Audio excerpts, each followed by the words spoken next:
बहुत समय पहले की बात है। अचलगढ़ के राजा श्याम सिंह ने राज्य में घोषणा करवा दी कि उनके राज्य में वही योगी रह सकता है जो उनके सवालों का सही जवाब दे, अन्यथा उसे संन्यास छोड़कर विवाह करना पड़ेगा।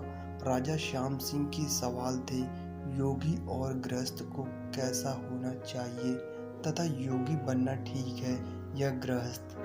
राज्य में अनेक योगी आए, पर संतोषजनक उत्तर न देने पर उन्हें गृहस्थ बनना पड़ा। एक दिन प्रातःकाल एक योगी राजमहल के द्वार पर पहुंचा। द्वारपाल उसे राजा के पास ले गया।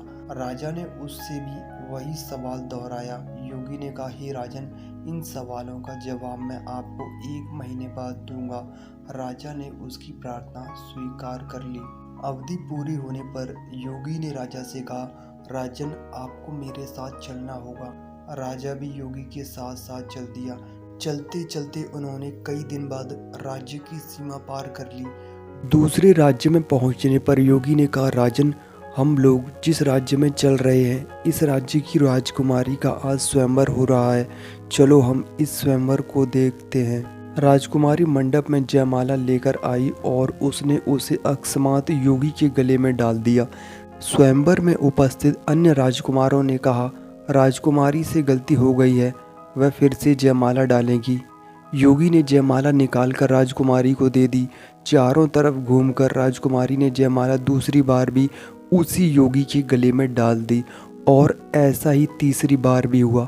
आखिरकार स्वयंवर में उपस्थित सभी राजकुमारों ने कहा कि अब इस राजकुमारी का विवाह योगी के साथ ही होगा। स्वयंवर का निर्णय सुनकर योगी वहां से भाग निकला।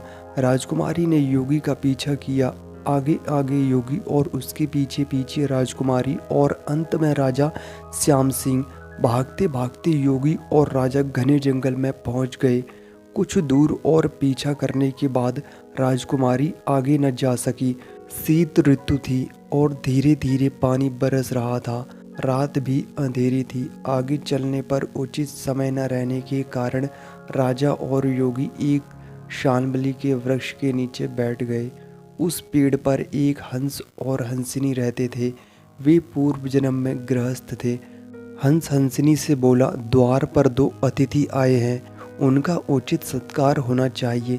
सबसे पहले इन लोगों को शीत से बचाने का उपक्रम करें, क्योंकि आज ठंड बहुत है। हंसिनी ने पेड़ से सूखी लकड़ियां गिरानी शुरू कर दी। हंस किसी प्रकार गांव से आग ले आया। योगी ने आग जला दी, फिर पेड़ से गिराए गए फलों को इकट्ठा किया। राजा मांसाहारी था। हंस ने हंसिनी से कहा, प्रिय, मेरे न रहने पर तुम बच्चों का पालन पोषण कर लोगी, किंतु मैं तुम्हारे बिना पागल हो जाऊंगा। इसीलिए पेड़ के नीचे जलती हुई आग में गिरकर प्राण दे रहा हूँ, ताकि राजा की भूख शांत हो सके। यह कहकर हंस आग में गिर पड़ा। योगी फल खाकर कुछ सोचने लगा। दूसरी ओर राजा अब भूख से परेशान हो रहा था। तब हंसिनी भी अपने बच्चों के साथ जलती हुई आग में गिरी। सभी को खाकर राजा के पेट की भूख शांत हो गई। योगी और राजा शाल्मली वृक्ष के नीचे सो गए। प्रातः काल होने पर राजा श्याम सिंह ने कहा, अब मेरे सवालों का जवाब मिलना चाहिए। तब योगी बोला, हे मूर्ख राजा, मेरे बर्ताव को देखकर तुम्हें नहीं मालूम हुआ कि योगी कैसा होना चाहिए। गृहस्थ हंस हंसिनी जैसा हो तो अतिथि के लिए अपना सर्वस्व न्यौछावर कर दे। हे राजा, गृहस्थ और योगी को त्यागी होना चाहिए। रही योगी या गृहस्थ बनने की बात, तो यह अपनी पसंद है, जो जैसा चाहे